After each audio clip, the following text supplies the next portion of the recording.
सांगता येईल की नाही आपल्याला? तेच असं सांगायचं होतं.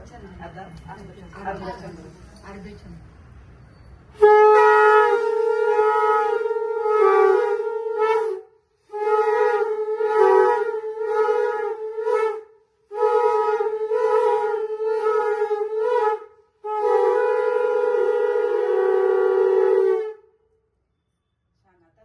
आपण गणपती बसवतात बरोबर. 10 दिवस आपल्या बसतो, कोणाकडे 3 दिवसाचा, कोणाकडे 5-7 दिवस. आता 10 दिवसाचं नेमकं महत्व काय? आमच्या संगीतात लाडू तुमच्या सगळ्यांच्या तुम्ही सांगा ते गोष्ट या. एकदा महर्षी ऋषी व्यासमुनी म्हणतात की आपल्याला महाभारत लिहायचे, तर देवादी देवामध्ये कोण श्रेष्ठ आहे? तर विद्येचे देवता गणपती बाप्पा. तर ते गणपती बाप्पांना बोलवतात की आपल्याला महाभारत लिहायचे, पण ते महाभारत अविरत लिहायचंय असं ते ऋषीमुनी त्यांना व्यासमुनी त्या गणपती बाप्पांना होतात. गणपती बाप्पांना ठीक आहे चालेल. मग त्यांना ते व्यासमुनी म्हणतात तुम्हाला पाहिजे ते लाडू पेढे बर्फी असे 10 दिवस कधी महाभारत लिहून होतं ते कळत नाही. ते लिहिता लिहिता लिहिता त्यांच्या अंगात एवढी लाही होती त्यांच्या अंगाची की ते लाल बुंद होतात. आणि जेव्हा व्यासमुनी डोळे उघडून पाहतात तेव्हा त्यांना गणपती लाल लाल झालेले दिसतात. तर ते म्हणतात गणपतीला आपण महाभारत लिहिताना महाभारतामध्ये किती युद्ध वगैरे सगळं ते लिहिता लिहिता त्यांना ते सहन होत नाही ते बोलून, कारण की 10 दिवस अविरत लिहित असतात ते. आणि ज्यावेळेस मग डोळे उघडले व्यासमुनी बघतात की अरे गणपती बाप्पा खूप झाले. मग गणपती बाप्पांना घेतात आणि पाण्यामध्ये डुबून आणतात, विसर्जन करतात. तर तेव्हा गणपती बाप्पांची लाही थांबती. तेव्हापासून 10 दिवस आपण गणपती बसवतो आणि गणपतीला लाडू मोदक पेढे त्यांच्या आवडीचे सगळे पदार्थ देतो आणि विसर्जन. पहिल्या दिवशी गणेश चतुर्थी होती, त्या दिवशी त्यांनी माती लावली त्यांना. ती पहिले गोष्ट थोडीशी सांगितली होती, त्याच्यामुळेच त्यांनी माती लावली. आता आपण पार्थिव का म्हणतो?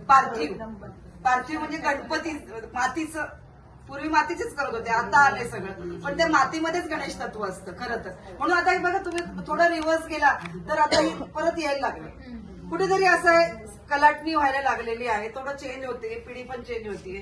त्याच्यामुळे ह्या गोष्टी आता होतात की त्या मातीमध्ये तत्व असतं म्हणून आपण ती माती, आणि म्हणून त्या दिवशीच गणपती आपण बसवतो. आणि 10 दिवस वाजवत गाजत का की कारण गणपती झोपलेला नाहीये त्या 10 दिवसात, म्हणून ते आहे. पण त्याचं हे राजकारण्यांनी वापर करून सगळं जरा त्याचं खेळखंडोबा केला आणि त्याचं पावित्र्य थोडं कमी झालेलं आहे, बस बाकी काय. मोठे मोठे साऊंड लावतात, स्पीकर लावतात, वेडे वाकडे नाचतात. आज लहान मुलालाही सांगितलं गणपती म्हटलं का ढॅंच्या, म्हणजे आपलं बघा ना तुम्ही ढॅंच्याकच येतं समोर, त्याच्यात ना अथर्व शीर्ष येतं ना काय येतं. म्हणजे ह्या ज्या गोष्टी आहेत या गोष्टी मुलांना कळल्या पाहिजे, म्हणून आमचा हा थोडासा प्रयत्न होता.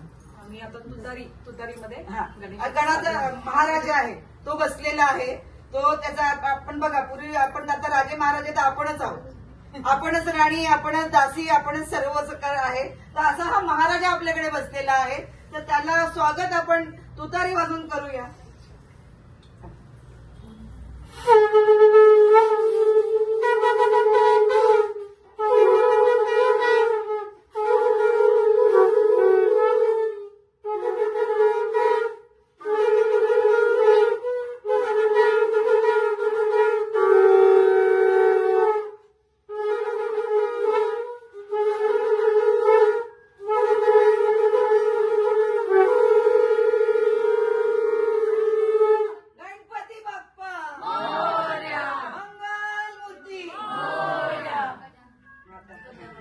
सगळ्यांनी नामस्मरण करायचं आणि मग आम्ही ते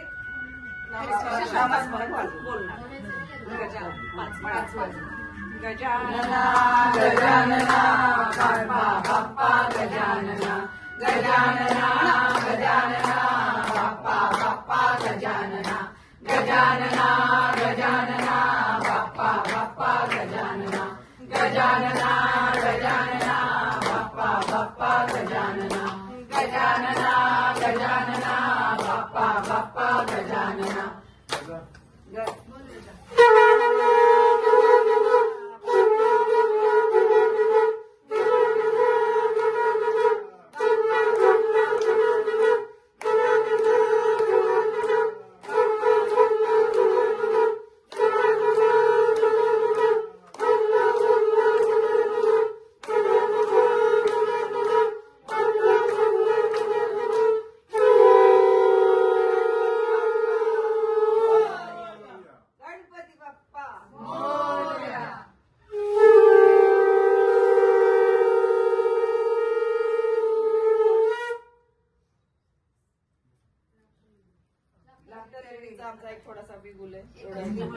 लाफ्टर लेडी लाफ्टर लेडी हा हा हा लाफ्टर लेडी आपण हा म्हणणार याच्यावर हा नाही येणार याच्यावर laughter lady laughter lady laughter